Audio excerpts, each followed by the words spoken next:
Okay then, let's continue on from last week.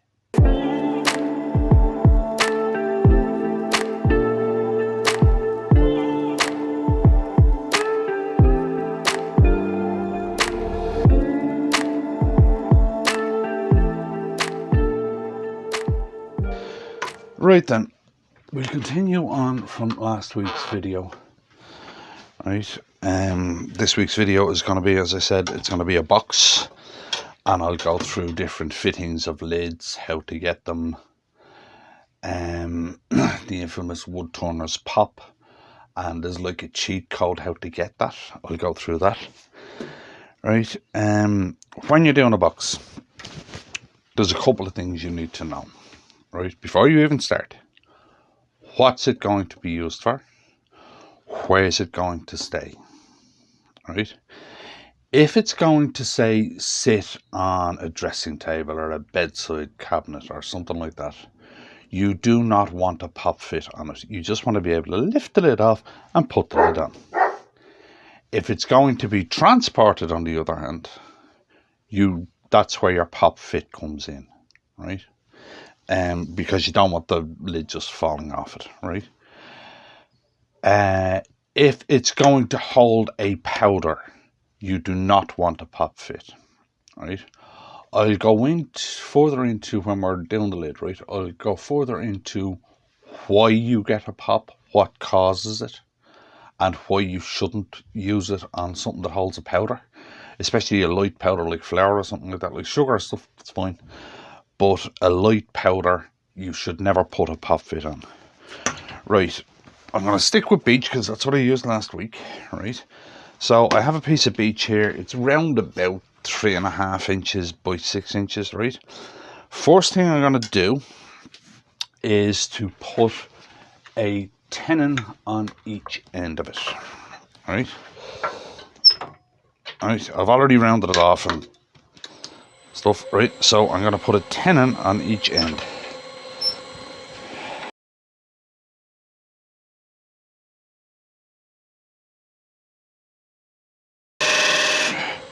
Right, and that's basically the prep work on the blank done. Right.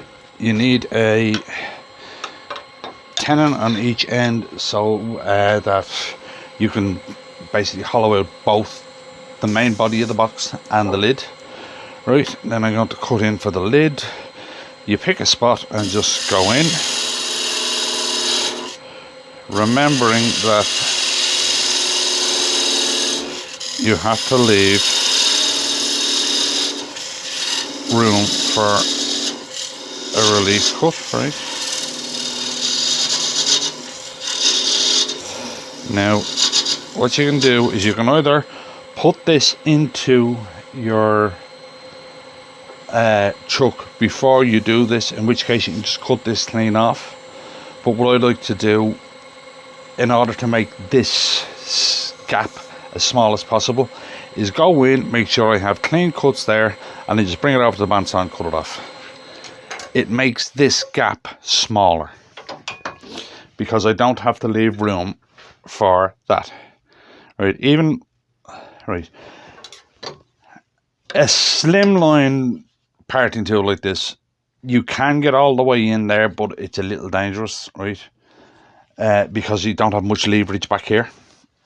A wide parting tool, right, a normal one, you can see that even on one blade width, right, that cut is not as wide as this blade.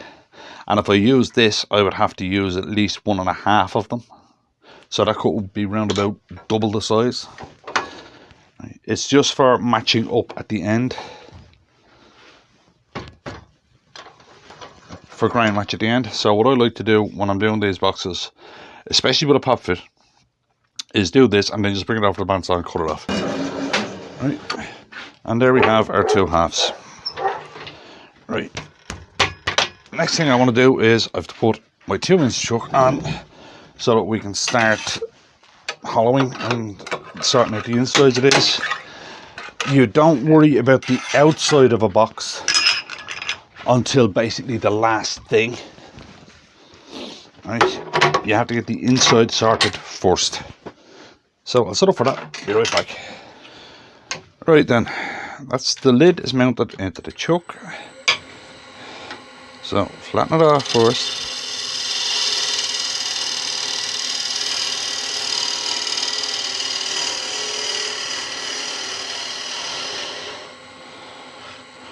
Right. Another just touch there.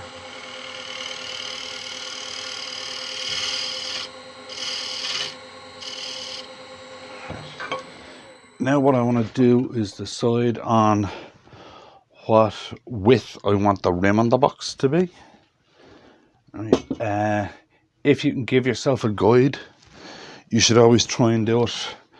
It makes life so much easier. Right, so let's just say that's the wall width of the box I want.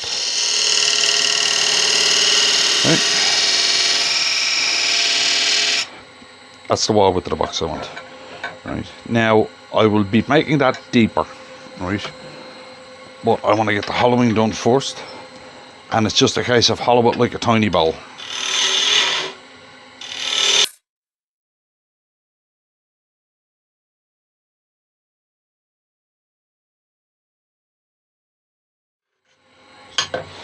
Now that it's hollowed a little bit, I'll make this wall deeper. Now you've got to make sure that these walls are vertical, up and down the box. They're straight, basically. They're not tilting that way or that way.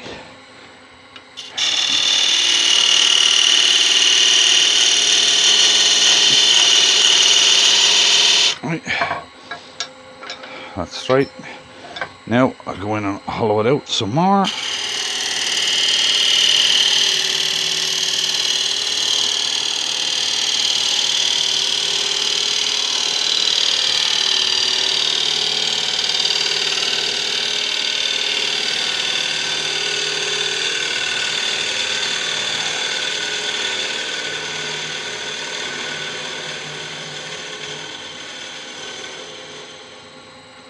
Right, nice finish cut on it. Right. Now I want to sand and finish the inside of this. So I'll do that, I'll be back in a sec. Okay, then just buffing the wax off.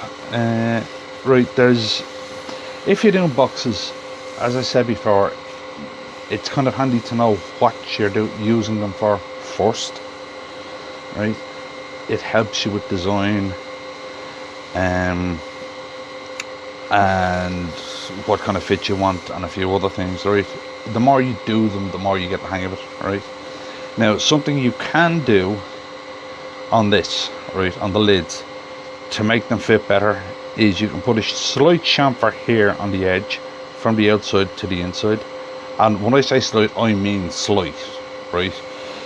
Not even like a half a mil will do it, right? But the main thing you have to watch out for with a lid is that that cut there is vertical. This edge cut here is vertical, right? That's the main thing you got to watch out for with lids.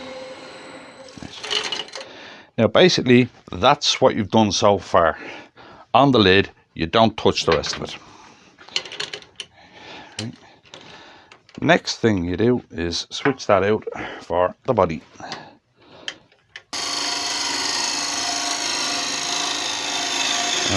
This is not sitting in that chuck perfectly straight. You see, when I moved it, it started to wobble a little bit. So I'll sort that out. I've said this before, if you take something out of a chuck and put it back in, the odds of it going back in exactly the same way are pretty minimal. So I'm just going to straighten this out.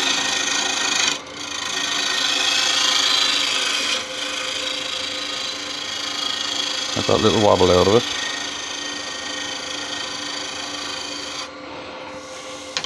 Now what I want to cut in this is a rim here that's going to fit in there, right? And to do this, I'm going to resharpen or put a good edge on my parting tool, because when I'm finished doing here, I don't want to have to sand this step. Now what I'm going to do is I'm going to cut a very small step in this.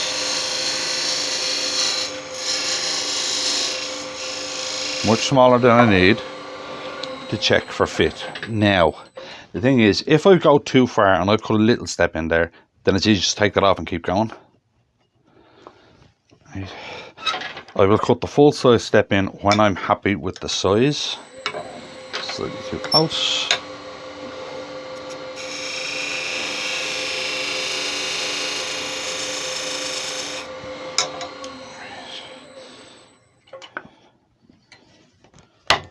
Right, now that is on there quite solid, but it's not deep enough at all.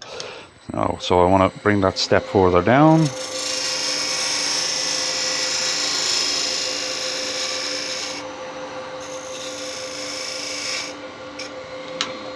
Check it again.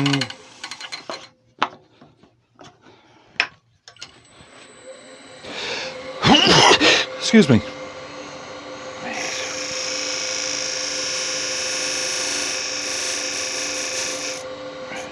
I'm being very careful with the size of this.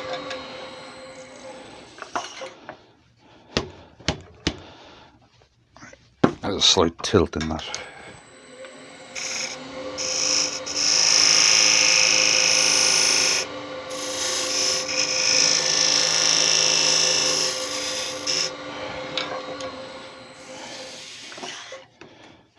Because I'm going for a pop fit, fitment is very important. Right, that is on there and it is solid. Right, now this is where understanding what you're doing can help you. Right, what is making that tight?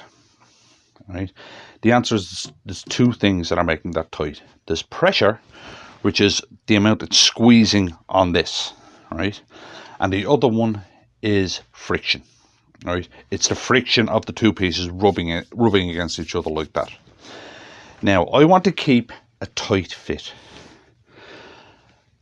If I get rid of the pressure, then the friction's going to go as well, so I'm going to end up with a loose lid.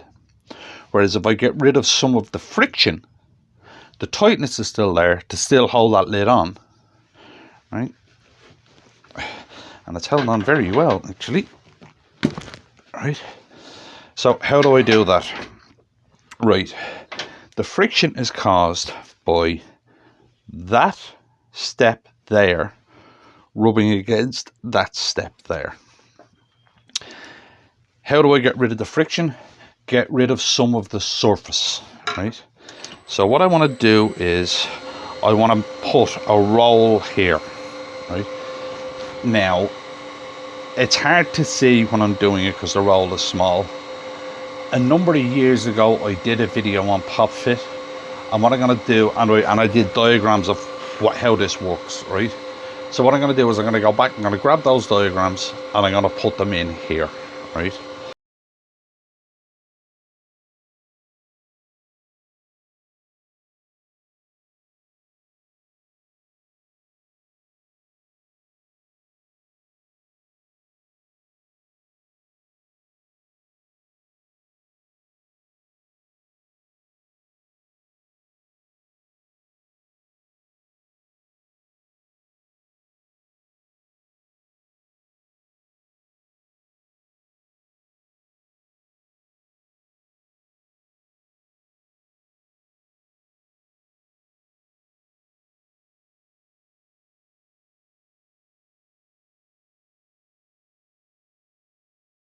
But what I'm actually going to do is I'm going to go in at an angle here and roll this edge, right?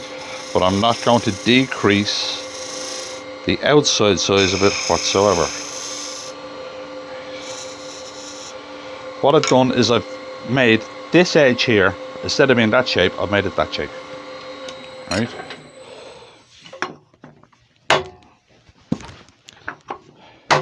On tight, comes off a lot easier. Now, you're not hearing a pop there. The reason for that is, right, what is a pop? What creates the actual pop sound? Right, what creates the actual pop sound is the air that's in the box. You know, as a kid, the way you used to stick your finger in your mouth and pull it out and your cheek would flap and you'd get a pop sound. What that is it's the rapid change of the air pressure in your mouth. this works, the pop comes from the same thing. It's going to be the rapid air change of this box. That's what's going to give it to you, right? Now, something I do want to do is I want to clean up the bottom of that just slightly. So I will grab my small skew and just come in there and clean that up. The reason I'm using a skew is because the skew will maintain that angle I'm putting into it.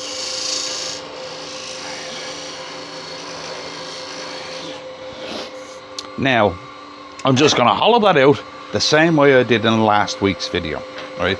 So there's no point in you watching that again. The whole idea of this was so I wouldn't have to go through this. So I'm going to hollow that out, same way I did last time, and I'll be back in a sec. All right, just popping the wax off. I noticed there when I was doing that for some reason the macro camera didn't turn on for the start of that. Sorry. There was nothing too crazy about it anyway.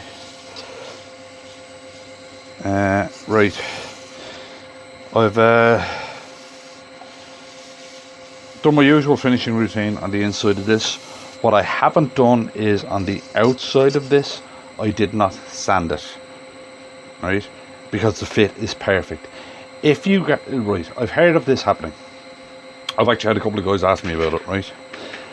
They had a pop fit, they did the finish, and then their pop fit was gone. They thought the wood had moved or something. No, what's after happening is you have your perfect pop fit and then you sand it and you lose the vacuum, right? Now, as I said, the reason you get a pop is the difference in air pressure outside and inside this, right? When I put this on, right, it's a good fit, pull it, and there's a pop.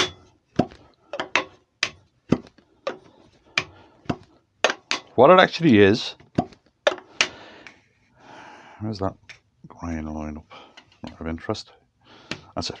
Okay, what that actually is it's the air from the outside rushing in, and you get your pop.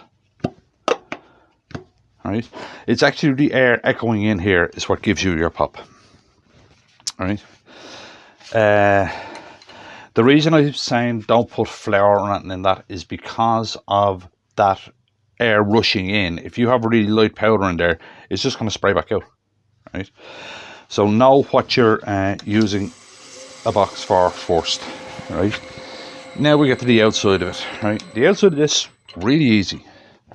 Put your lid back on. This time you really have to watch lining your grain up, right?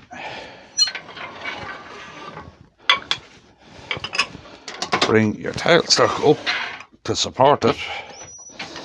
Now this is kind of where you can have fun with boxes, is shaping the outside. But I'm going to keep this really simple. I'm just going to do a plain box. But basically when you get to this stage, you can make the outside shape of this any shape you want. Right? Once you don't go deep enough to actually go into what you've hollowed out. Right. So I'm going to grab a gouge. Where it is, there it is. Right. And I'm just going to square all this off now.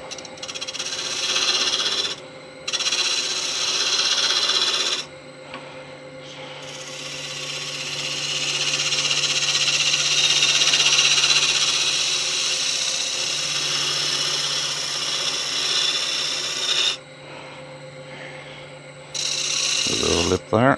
Want it?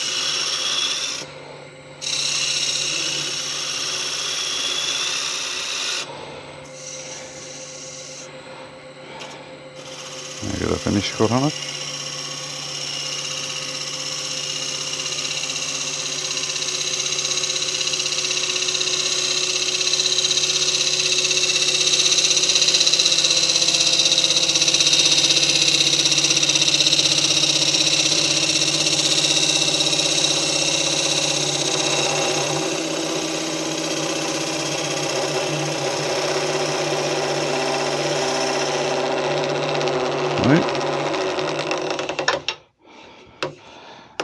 And that noise was caused by that loosening up slightly, which happens when you make the outside a little bit thinner. Right, roll the top. Nice and easy, just roll the top. Now I'm going to sand and finish the outside. So I'll do that and I'll be back in a sec. Alright then, just popping the wax off. And as I said, when you get used to doing boxes, the outside of these is where you can have fun with different shapes. You can put finials on them, you can put feet on them, right? It's up to you how you do the outside of a box, it's up to you, whatever you do, actually. But once you get the hang of doing them, you can have a lot of fun with the shapes, right? Different woods for the finials, all that kind of stuff. I have a playlist of boxes for anyone who's interested. I'll leave a link up there and a link below to them. Right, there's loads of different types of boxes in there, right, and loads of different shapes on the outsides and stuff. Different stuff for finials. There's a load of stuff in them, right? So anybody who's interested might find it useful, right? Now, here we go on the outside. Let's see how this is lining up. Yeah, that line up looks pretty okay to me. Now what I want to do is finish the top and the bottom of this. Right, the easiest way of doing it is grab some tape. Right, just about any tape that isn't overly tacky will do it. I normally use farmer's tape, but I'm out of it at the moment, so I'm just going to use some duct tape. Right, tape that to that. Even though the lid will stay on, right, you want to make sure that it doesn't spin.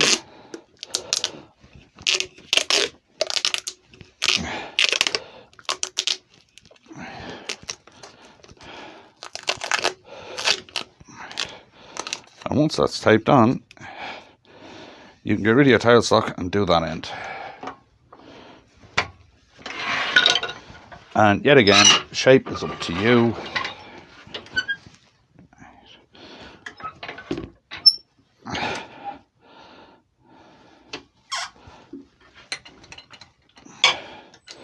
Right, but what you can do is try and make the pressure go that way all the time. Slightly too high there.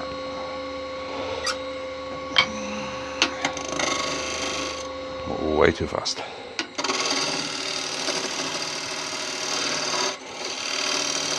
While you're getting rid of the tenon, try and make the pressure go in all the time. You stand a lot less chance of firing this across the workshop.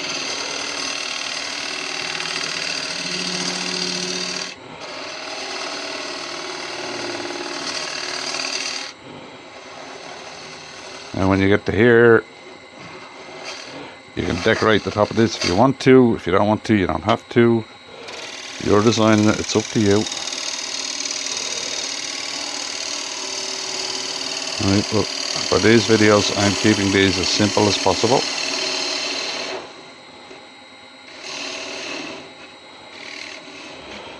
Now it's just a case of sand and finish there. To do the other end, flip it round, put it into a set of jaws, or you can expand a set of jaws out into it. There's a load of ways of doing it. Just put some kitchen towel in between the jaws on the wood and it'll stop it marking. Right, so I'll do all that and I'll come back and give you a better look at it. So I'll be back in a sec. Right then, now we have a nice simple little box made out of each with its pop fit.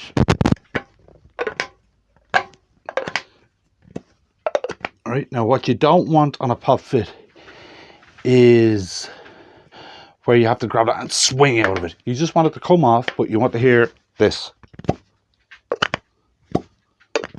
That little pop is what you're after. What it does is it creates a seal, right? Hopefully that little cheat code on how to get a pop fit will help people out if they're having difficulty doing it. Half of the trick of this is to understand why you're getting it, why you're getting that pop. The two reasons that a lid is tight and how to make it easier for you to get that pop fit, right? So if you enjoyed that or got anything out of it, if you wouldn't mind leaving a like on the video, and I'll see you in the next one.